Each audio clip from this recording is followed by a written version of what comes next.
El tribunal decidió correctamente, el Para apelativo. para mí decidió correctamente.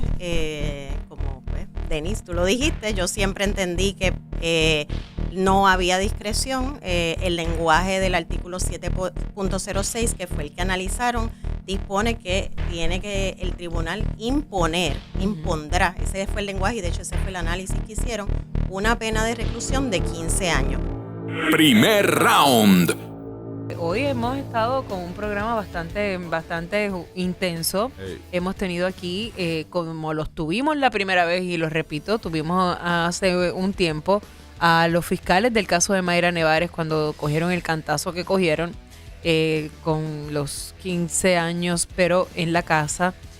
Hoy los tuvimos aquí ya con un nuevo panorama en el que el circuito de apelaciones ha decidido que serán 15 años de reclusión en la cárcel. Y también hemos tenido a Seno, al capitán Elvis Seno, que evidentemente ha estado a favor de que se aclare, que se le ponga apellido a esa parte de la reclusión, que diga en cárcel, y hoy se va a atender en el Capitolio esta medida. Así es, se va a atender en la Cámara un proyecto de ley que pretende aclarar lo que acaba de sentenciar el Tribunal Apelativo. Hay quien entiende que ya no es necesario, pero otros entienden que sí, que no está de más que se aclare.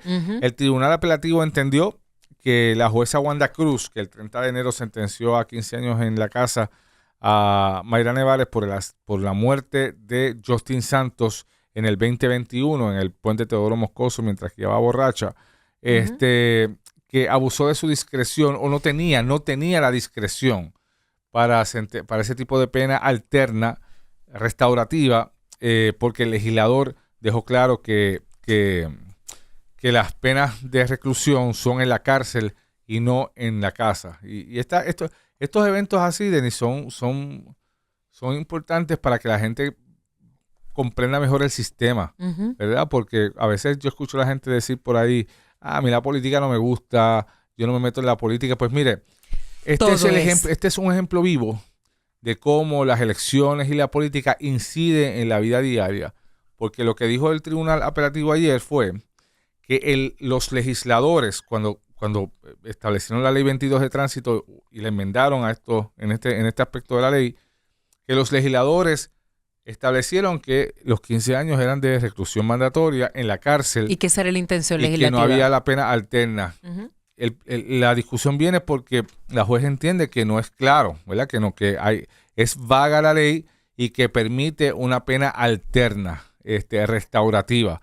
Y lo que dice el Tribunal Apelativo es que no, mire, el legislador, eso fue lo que decidió, usted tiene que acatarlo, ¿verdad? Y si el legislador en 5 años decide otra cosa, pues los tribunales tendrán que decidir por eso. ¿Verdad? Y este es nuestro sistema de gobierno. Uno legisla, el otro ejecuta y el otro las hace cumplir. Así es. Y vamos a continuar hablando de este tema, pero mientras tanto, recuerden que le hicimos un llamado a que votaran en nuestra encuesta del día de hoy, que piensa de que Luma le pida un préstamo al gobierno de Puerto Rico para poder operar. El 97% de nuestros Magic Lovers que participaron en la encuesta dijeron que no, y el 3% dijo que es necesario. Yo quiero hablar con ese 3%, quisiera que me lo explicaran.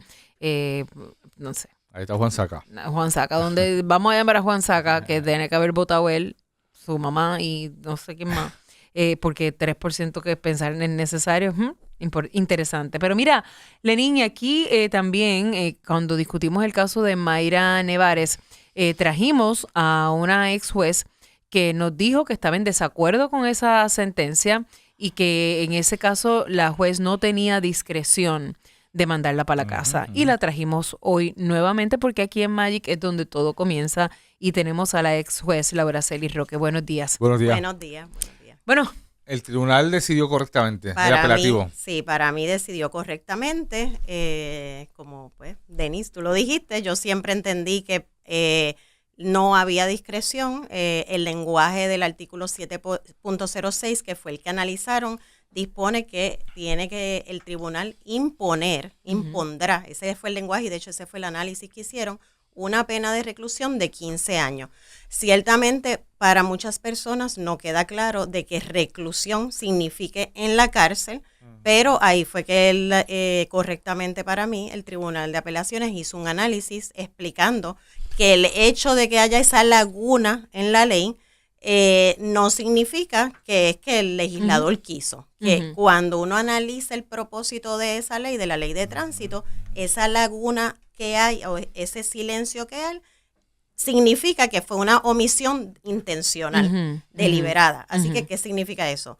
Que para mí estaba claro, pero yo escuchando lo que dijeron previamente, si el efecto es evitar este tipo de controversias en lo sucesivo y se puede hacer más claro todavía en la ley que indique que la reclusión no puede significar restricción domiciliaria, sería muchísimo mejor. Los fiscales del caso estuvieron aquí esta mañana y estamos hablando con la ex juez Laura Celis Roque.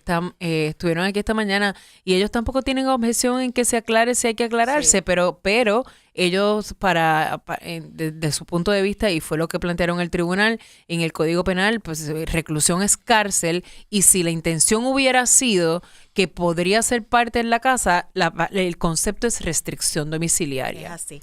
Además de que si uno analiza, que eso también fue parte del análisis, hay otro artículo adicional de la ley de tránsito, que es el 7.08, que dispone que queda excluido el 7.06, que es el delito de la señora Mayra Nevales, de la sentencia suspendida. Entonces, si queda expresamente excluida la sentencia suspendida, la restricción domiciliaria se entiende que va a tener una suspensión de esa reclusión. Así que el análisis, pues obviamente por donde uno lo viera, significaba que la reclusión tenía que ser en la cárcel. Y obviamente cualquier legislación que se haga para aclarar es en lo sucesivo, es prospectiva, ¿no? Es así, es prospectiva. O sea, no va a afectar en nada este caso. Ya en este caso, ciertamente, pues tiene una determinación del Tribunal de Apelaciones. Que se puede apelar.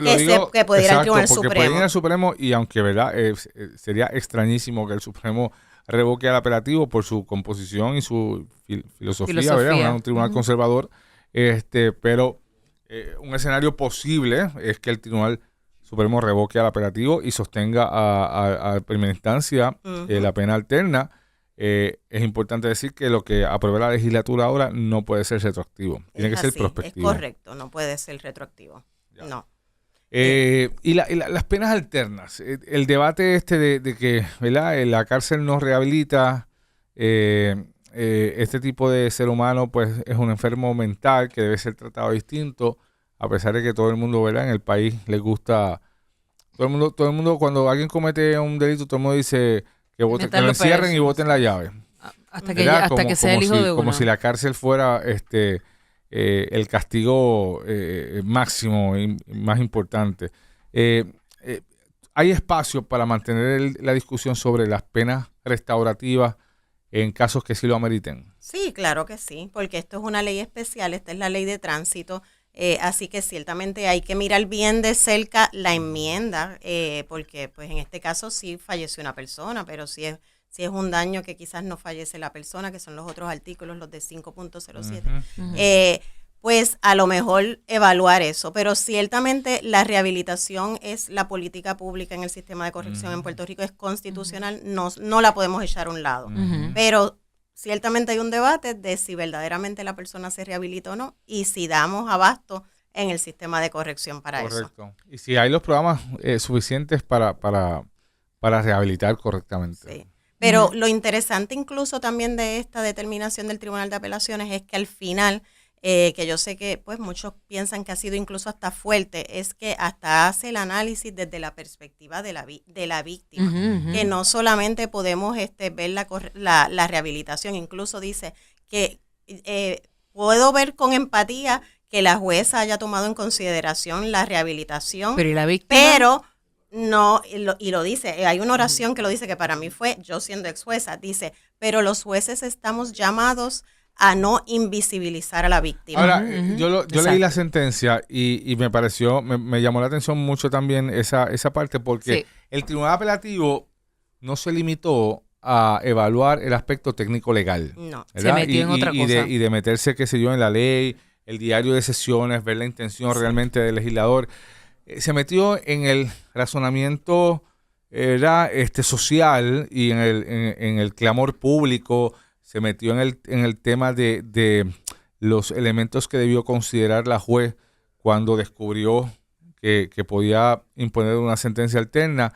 Y no sé si es lo correcto del tribunal apelativo. Digo, lo puede hacer. Lo puede hacer y entiendo que lo hizo correctamente porque uno de los señalamientos de error del Ministerio Público fue que el informe presentencia en este caso no recomendaba de forma alguna la restricción domiciliaria. ¿Por qué? Porque entendían que verdaderamente ella no necesariamente tenía un problema de alcohol. Entonces, a la jueza quizás ir por encima del informe presentencia, que eso sí lo puede hacer, tiene discreción para eso, pero los fundamentos de tener un informe presentencia que no lo recomienda, si verdaderamente hay rehabilitación en este caso, si verdaderamente la señora Mayra Nevares tiene ese problema, pues todo eso se puso en entredicho y fue prudente también del Tribunal de Apelaciones entrar a eso. Estamos hablando con la ex jueza Laura Celis Roque.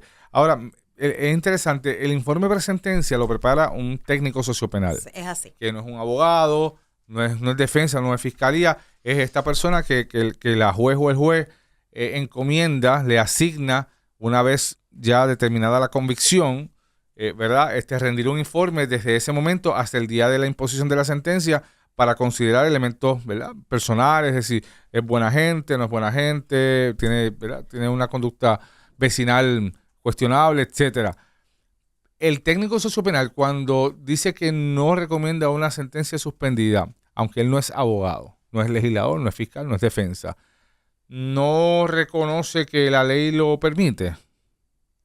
Bueno. Que el legislador, que había una ventana ahí abierta para eso. Bueno, pero es que volvemos a lo mismo. En este caso fue diferente, porque la jueza específicamente, cuando se habló del informe de presentencia, pidió que se evaluara si Mayra Nevares era una persona candidata. Ya veía esa ventana en la ley. Ya ella lo había adelantado. Incluso Fiscalía había adelantado, juez, no estamos de acuerdo con usted, pero la jueza pidió que se tomara en consideración si ella era candidata para eso. Y ella hizo ese análisis e incluso entraron en eso de que ella había pedido perdón, que había dejado de beber desde esa fecha, etcétera, etcétera. Estamos hablando con la ex juez Laura Celis Roque. Quería preguntarle sobre una determinación y a lo mejor usted me puede, yo creo que puede tener una opinión sobre esto. El Tribunal Supremo resolvió ayer de manera unánime que el gobierno no tiene que devolverle las huellas dactilares ni las fotos de fichaje a las personas procesadas por delito grave, aunque hayan cumplido su pena. ¿Usted está de acuerdo con eso? No. No está de acuerdo. ¿Por qué? Porque ya cumplió. Que ya cumplió y ya pasó el término pero... Yo supongo que la premisa, y no le dio la decisión, la premisa del peticionario es, o la presunción es que el Estado se queda con eso innecesariamente, ¿verdad? Y cuando ya ese ser humano no debe existir para el Estado como un delincuente, mantiene, ¿verdad?, un papelito allí. Lo importante es que después de que no se use en su contra para trabajos, etcétera, y obviamente porque no se va a utilizar en su contra. Claro, el tribunal dice que no se le tiene que entregar, pero que se tiene que mantener confidencial. Lo que pasa es que yo no sé para qué te quieres quedar con ella, ¿verdad? Si no lo vas a usar para nada. Bueno, a lo mejor una política pública de seguridad, de si vuelve a ocurrir, porque no lo va a utilizar en contra de esa persona. No lo puede usar. Por ejemplo, un ofensor sexual. Digo, no conozco la ley en ese aspecto. Pero que cumplió toda su sentencia, la cárcel, la pena, la suspendida, las multas, la probatoria, etcétera.